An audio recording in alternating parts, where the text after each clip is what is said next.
So the other way that we'll go about getting on the inside is going to be using our head or our head movement to do so. So me and Elias are fighting. When Elias goes to throw his jab, go ahead. This is a really good time because most of the time their feet are planted as they're throwing punches, okay? It's really hard to like jump in the air and throw a punch. But Elias punches, okay? I'm at a good time to where I can get to the inside by either moving my head to the outside of his punch or the inside of his punch, okay? I don't want to get super crazy about the details of all of this just because I want to make it really concise about what we're doing with just this piece.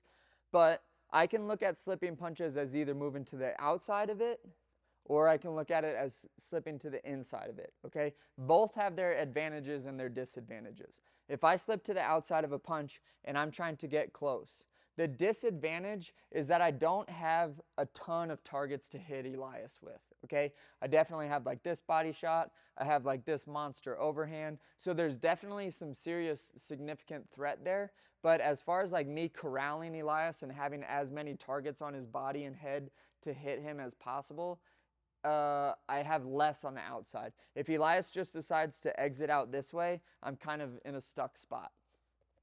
So when I slip to the outside, boom, I'm understanding that the only way that he can kind of exit is that way. I only have like a couple of things that I can kind of throw. If I'm way deep inside, let's step this way, jab. If I'm way deep inside, I can definitely like start to take him down. I can bump him here and then throw my attack afterwards. But just for the beginner people out there, when he throws and I slip here, you have your body shot, you have your overhand, you have your uppercut if you're in this type of range. If I'm so deep that I'm like this, I have my double leg and I have my bump to create space and then whatever punches I want afterwards, okay? That's for slipping to the outside. Again, the disadvantage is that I don't have a ton of targets, but I'm way safer, right? Like if Elias does his jab, like he can't really hit me with shit when I'm here like this, so that's really good. So that's an advantage. But like I said, how I can hit him is limited and his ability to exit is pretty available there. That's slipping to the outside. But a really good idea when you're talking about how to get closer to an opponent or to make that gap a lot less is when they punch, boom, I just take my step in, okay?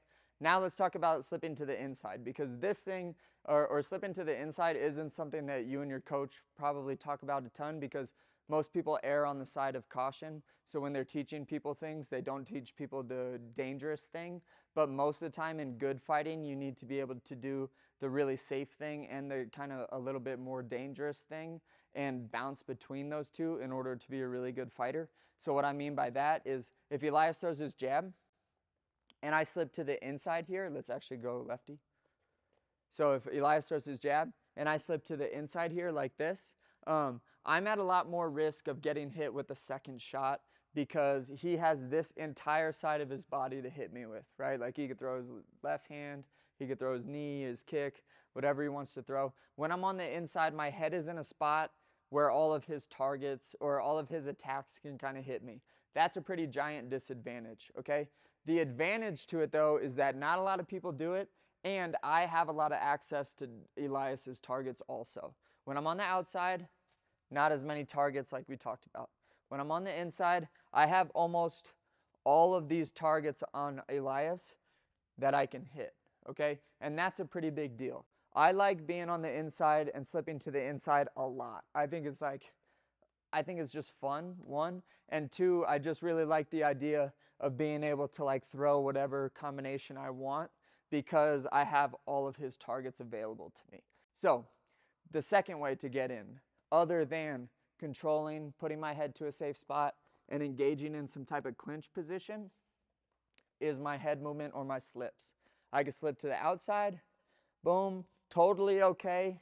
A lot safer than slipping to the inside, but your ability to hit a lot of things and his ability to leave is more available, okay? When I slip to the inside, boom, I have a lot more targets, but I'm also in a lot more danger, so Elias can do whatever he wants. That's not saying don't do one versus the other. What it really means is mix the two together, and it will make for a really hard look for your opponent to try to figure out if you're slipping outside, inside, entering the clinch, and closing space in all of those types of ways. That's going to make for a hell of a look and a really pain in the ass type of person to try to fight. Good? All right. What's up, guys? Thanks for watching. If you enjoyed the content, please make sure that you like and subscribe below. If you guys want to see more stuff like this, please comment. Let me know what you guys want to see more of, and I can make more of that content. If you found this helpful and you want to learn more, I just dropped my first, I did it again. What is wrong with me? If you found this helpful and you want to learn more, I just dropped my first instructional series. Make sure that you guys hit the link below. Finally, shout out to my sponsor Sheath that made all of this content possible. Peace.